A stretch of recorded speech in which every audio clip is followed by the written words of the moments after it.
Approval ન મળતા દર્દીઓ પરેશાન થઈ રહ્યા હોય જેને લઈ ભાજપના ધારાસભ્ય કુમાર કાનાણીએ મુખ્યમંત્રીને પત્ર લખી કહ્યું, યોજનાનો દુરુપયોગ ન થાય તે જરૂરી છે, પણ સાચા દર્દીઓને તાત્કાલિક મંજૂરી મળવી જોઈએ. ગુજરાતમાં ખ્યાતિકાંડમાં પીએમજેવાય હેઠળ થતી સારવારમાં ગેરરીતિ સામે આવ્યા બાદ સરકાર દ્વારા ગેરરીતિ રોકવા માટે કડક પગલાં ભરવામાં આવી રહ્યા છે.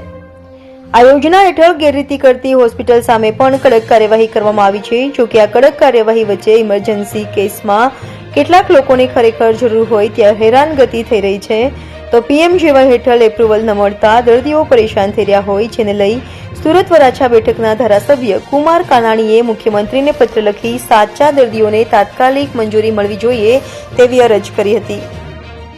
આયુષ્યમાન કાર્ડની અંદર રાજ્ય સરકાર અને કેન્દ્ર સરકાર વચ્ચે 10 લાખની યોજનાનો લાભ લોકોને મળી રહ્યો છે. ખૂબ સારું છે. તો અમદાવાદની ખ્યાતિ હોસ્પિટલનો જે કંઈ કૌભાંડ બન્યું છે ત્યાર પછી કાર્ડ એપ્રુવલ થતા નથી. મારા વિસ્તારની અંદર મારી પાસે જે કેસો આવ્યા છે, જે ફરિયાદ આવી છે, 8-10 લોકો એવા છે જે ખાટલે હોસ્પિટલના બિછાને પડ્યા છે અને કાર્ડના એપ્રુવલની રાહ જોઈ રહ્યા છે. હૃદયરોગનો હુમલો થયો છે.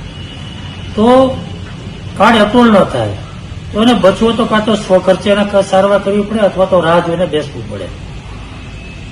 મેં જે અધિકારીઓ સાથે, જે કોઈ લાગતા વળગતા લોકો સાથે વાત કરી છે, એ લોકોની એક જ વાત છે કે નવી એજન્સી આપી છે, નવી એસઓપી બની છે, એટલે એપ્રુવલમાં કામ અટવાઈ રહ્યું છે. પરંતુ મારું કહેવાનું એવું છે કે કોઈ પણ ઘટના બની હોય, જે કાંડ થયો છે, ખોટું થયું છે, એને અટકાવવું જોઈએ અને એના માટે નવી એજન્સી આવે, નવી એસઓપી બને અને લોકોના કામ અટવાયા કરે.